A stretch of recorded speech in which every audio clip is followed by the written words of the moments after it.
Hello friends, welcome in Uday career academy. दोस्तों, एक mock test है आज आपके लिए और ये इतिहास का मॉक टेस्ट है। इसमें स्टैटिक जीके के प्रश्न हैं और ये प्रश्न आपकी आगामी परीक्षा जैसे कि Delhi police, NTPC, group D, Rajasthan पटवार और एसएससी की परीक्षाओं के लिए बहुत ही इम्पोर्टेंट है। यह प्रश्न ऐसे प्रश्न हैं जो सभी एग्जामों में पूछे जाते हैं। तो इस वीडियो में मैं 23-24 प्रश्नों पर डिस्कस करूंगा, लेकिन इस तरह से आपके करीब 40 प्रश्न तैयार हो जाएंगे, क्योंकि हर प्रश्न के साथ 1-2 प्रश्न आपके और तैयार होंगे। तो दोस्तों, शुरू करते हैं वीडियो। सांची के सबूत का निर्माण किसने करवाया था? ये पहला प्रश्न है हमारा। सांची के सबूत का निर्माण करवाया था अशोक ने। अशोक मौर्य साम्राज्य के सबसे महान शासक थे। और इसके बाद मेगास्थनीज ने भारतीय समाज का वर्गीकरण कितने वर्गों में किया था? मेगास्थनीज के बारे में जानकारी ले लेते हैं। तो दोस्तों, इसका जो वर्णन किया गया था वो सात भागों में वर्णन किया गया था। किस मौर्य शासक ने धम्म का प्रतिपादन किया? तो इसका सही उत्तर हो जाएगा कुणाल। ऑप्शन 4 इसका सही हो जाएगा। अशोक। ऑप्शन बी इसका सही हो जाएगा। धम्म का प्रतिपादन अशोक ने किया था। अशोक ने बौद्ध धर्म को स्वीकार किया था। कलिंग युद्ध की जो युद्ध हुआ था उसमें विभीषिका जितनी हुई थी, उसके कारण अशोक ने धम्म का प्रतिपादन किया। अगले प्रश्न पे आते हैं। निम्नलिखित में से कौन सा कथन असत्य है? तो यहाँ पे असत्य की बात हो रही है, तो इसका जो सही उत्तर हो जाएगा उपरोक्त में से कोई नहीं। क्योंकि असत्य क्या है? देखिए, अशोक ने धम्म के प्रचार के लिए महेंद्र और संघमित्रा को श्रीलंका भेजा। आप सभी जानते हैं, ये सही है। चंद्रगुप्त मौर्य की राजधानी पाटलिपुत्र थी, ये भी सही है। अशोक ने धम्म की परिभाषा राहुलोवाद सूत्र नामक बौद्ध ग्रंथ से ली गई है, ये भी सही है। तो इसमें से जब तीनों सही हैं तो गलत तो कोई नहीं है, तो उत्तर क्या हो जाएगा? ये हो जाएगा उत्तर। तो देखिए, इस प्रश्न से आपके कितने प्रश्न सही तैयार हो गए? एक ये प्रश्न तैयार हो गया, दूसरा प्रश्न पाटलिपुत्र का तैयार हो गया, तीसरा राहुलोवाद सूत्र से इसकी बौद्ध ग्रंथ नामक बौद्ध ग्रंथ से इसके धम्म की परिभाषा ली गई थी। धम्म को प्रतिपादित किसने किया था? अशोक ने किया था। अब अगले प्रश्न पे आ जाते हैं। मौर्य काल में विष्टि किसे कहा जाता था? तो इसका सही उत्तर हो जाएगा ऑप्शन सी, निःशुल्क श्रम को विष्टि कहा जाता था। जिसको निःशुल्क श्रम को देखिए मौर्य काल में क्या कहा जाता था, ये तो आपको जानकारी हो गई कि विष्टि कहा जाता था, लेकिन इसको और नाम क्या है? बेगार। एक नाम है इसका बेगार, कहते हैं ना बेगारी करना, तो एक ये हो गया इसका नाम। अगले प्रश्न पे आ जाते हैं। निम्नलिखित में से किस शासक ने अश्वमेध यज्ञ करवाया था? तो इसका सही उत्तर हो जाएगा पुष्यमित्र शुंग। पुष्यमित्र शुंग जो है, इन्होंने अश्वमेध यज्ञ करवाया था। और पुष्यमित्र शुंग जो है बौद्धों के लिए, बौद्धों से अपनी राजधानी को बचाने के लिए, मतलब बौद्ध धर्म का इस समय प्रचार काफ़ी तेज़ी से चल रहा था, क्योंकि अशोक का शासन गया था, तो उसको डिमोरलाइज करने के लिए इन्होंने बौद्धों को काफ़ी परेशान किया था। प्रसिद्ध व्याकरणाचार्य पतंजलि किसके समकालीन थे? तो इसका सही उत्तर हो जाएगा पुष्यमित्र शुंग के समकालीन थे। शुंग वंश का संस्थापक कौन था? तो इसका उत्तर हो जाएगा पुष्यमित्र शुंग। अगले प्रश्न पे आ जाते हैं। भूमिदान का सर्वप्रथम उल्लेख किस राजवंश के समय प्राप्त होता है? भूमि को दान दिया जाएगा, ऐसा पहली बार किस राजवंश के टाइम पे हुआ था? तो इसका सही उत्तर हो जाएगा सातवाहन। सातवाहन वंश जो चल रहा था उसमें भूमि को दान में दी जाती थी। शीशे के सिक्के किस राजवंश के शासकों ने चलवाए थे? बहुत ही इंपॉर्टेंट प्रश्न है। तो सातवाहन शासकों ने शीशे के सिक्के चलवाए थे। और ये आप लोगों के लिए जानना बहुत ही ज़रूरी है कि सातवाहन शासक जो थे उन्होंने ये काफ़ी इंपॉर्टेंट काम किया था कि शीशे के सिक्के चलवा दिए थे। अगला एक इम्पॉर्टेंट प्रश्न आता है जो बहुत ही ज़्यादा आता है एग्जाम में। ये बहुत ही इंपॉर्टेंट है। मैंने आपको बताया था कि जो स्टार मार्क होते हैं वो क्वेश्चंस बहुत ही इंपॉर्टेंट होते हैं। सबसे पहले किस वंश के शासकों ने सोने के सिक्के चलवाए थे? देखिए, शीशे के सिक्के किसने चलवाए थे? सातवाहन ने।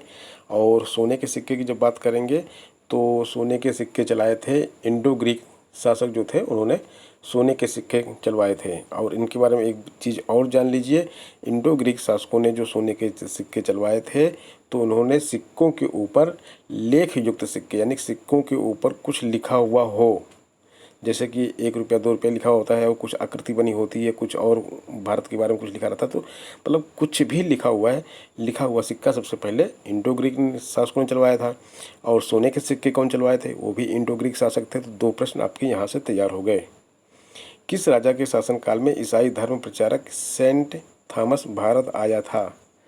तो इसका दोस्तों सही उत्तर हो जाएगा गोंदो फर्निस। अगले प्रश्न पे आ जाते हैं। गुप्त वंश का संस्थापक कौन था? तो गुप्त वंश का संस्थापक देखिए चंद्रगुप्त प्रथम जो है यहाँ के सबसे शुरुआत के सबसे मतलब मशहूर शासक हुए। लेकिन उससे पहले जो गुप्त वंश की संस्थापक थे वो थे श्रीगुप्त। उनके बाद आए थे घटोत्कच गुप्त, फिर आए थे चंद्रगुप्त प्रथम। ये 3rd राजा थे गुप्त वंश के। गुप्त वंश के किस शासक ने सर्वप्रथम महाराजाधिराज की उपाधि धारण की? तो ये इन्होंने की थी चंद्रगुप्त प्रथम ने। किस गुप्त शासक को कविराज कहा जाता है? कविराज देखिए यहाँ पे लिखा हुआ है, किस गुप्त शासक को कविराज कहा जाता है? कहाँ गया ये प्रश्न? आ गया यहाँ पे, ये कविराज किसे कहा जाता है? तो ये भी प्रश्न बहुत ही इंपॉर्टेंट है। अक्सर ये प्रश्न एग्जाम में आता रहता है कि कविराज किसे कहा जाता है। तो इसका सही उत्तर क्या हो जाएगा दोस्तों? इसका सही उत्तर हो जाएगा समुद्रगुप्त। समुद्रगुप्त की शासन में सिक्कों पर बीड़ा बजाते हुए उल्लेख सिक्कों पर इसका चित्र मिलता है। तो कविराज जो है समुद्रगुप्त को कहा जाता है। एक दूसरा प्रश्न ये कि बीड़ा बजाते हुए किस शासक का चित्र सिक्कों पर मिलता है? तो वो है समुद्रगुप्त। किस गुप्त शासक को भारत का नेपोलियन कहा जाता है? तो ये समुद्रगुप्त को ही भारत का नेपोलियन भी कहा जाता है। दोस्तों अगला प्रश्न है कि श्रीलंका के राजा मेघवर्मन ने किस गुप्त शासक से भगवान बुद्ध का मंदिर बनवाने की अनुमति मांगी थी? तो इसका सही उत्तर हो जाएगा जो मेघवर्मन थे वो बोध गया में एक बौद्ध मठ स्थापित करना चाहते थे। इसके लिए उन्होंने अनुमति मांगी थी समुद्रगुप्त से। कहाँ पे मठ बनाया था इन्होंने? बोध गया में बनाया था। इंपॉर्टेंट चीज़ है, इसको याद करिएगा। चीनी यात्री फाहियान किसके शासनकाल में भारत आया था? वेरी इंपॉर्टेंट, इसको रटने वाला प्रश्न है। आपकी परीक्षा में यह प्रश्न आ सकता है, किसी भी एग्जाम में ये प्रश्न आ सकता है। बहुत बार यह प्रश्न आया है। चंद्रगुप्त द्वितीय के शासनकाल में फाहियान भारत आया था। चंद्रगुप्त विक्रमादित्य ने किस उपलक्ष्य में चांदी के सिक्के जारी किए थे? ये भी बहुत ही इंपॉर्टेंट प्रश्न है, कई बार एग्जाम में आया हुआ है। तो इसका सही उत्तर हो जाएगा शकों को पराजित करने के उपलक्ष्य में ये चांदी के सिक्के जारी किए गए थे। गुप्तकालीन नवरत्न किस शासक के दरबार में थे? चंद्रगुप्त द्वितीय के दरबार में नवरत्न हुआ करते थे। आज की डेट में नवरत्न किसको बोलते हैं? PSU को बोलते हैं। पब्लिक सेक्टर कंपनियां जो होती हैं उनको नवरत्न बोला जाता है। नवरत्न के बाद महानवरत्न का दर्जा भी कुछ कंपनियों को दिया गया है। निम्नलिखित में से कौन सा कथन सत्य है? तो इसमें देख लेते हैं। पहला कथन क्या दिया गया है? मेहरौली में स्तंभ लेख का संबंध समुद्रगुप्त द्वितीय से है। एकदम सही है ये। नालंदा विश्वविद्यालय की स्थापना कुमार गुप्त ने की थी। एकदम सही है। दूसरा प्रश्न बहुत ही इंपॉर्टेंट है। नालंदा विश्वविद्यालय की स्थापना किसने की थी? यहाँ पे छात्र अक्सर कंफ्यूज हो जाते हैं, इसको बिल्कुल घोट के पी जाइए, रट जाइए। कुमार गुप्त ने की थी। बहुत बार यह प्रश्न एग्जाम में आया है। भारत पर हुणों का आक्रमण स्कंदगुप्त के समय में हुआ था। हुणों का आक्रमण जब हुआ था भारत में तो उस समय भारत का सम्राट कौन था? स्कंदगुप्त थे। यह प्रश्न भी बहुत बार एग्जाम में आया है। तो यहाँ पे देखिए इस प्रश्न में आपके 3 प्रश्न छिपे हुए हैं और तीनों प्रश्न कितनी बार एग्जाम में आए हैं इसकी कोई सीमा नहीं है। तो सही उत्तर इस प्रश्न के लिए सही उत्तर हो जाएगा ऑप्शन डी, क्योंकि ऊपर के जो 3 ऑप्शन है वो तीनों सही है, यानी कि उपरोक्त तो सही।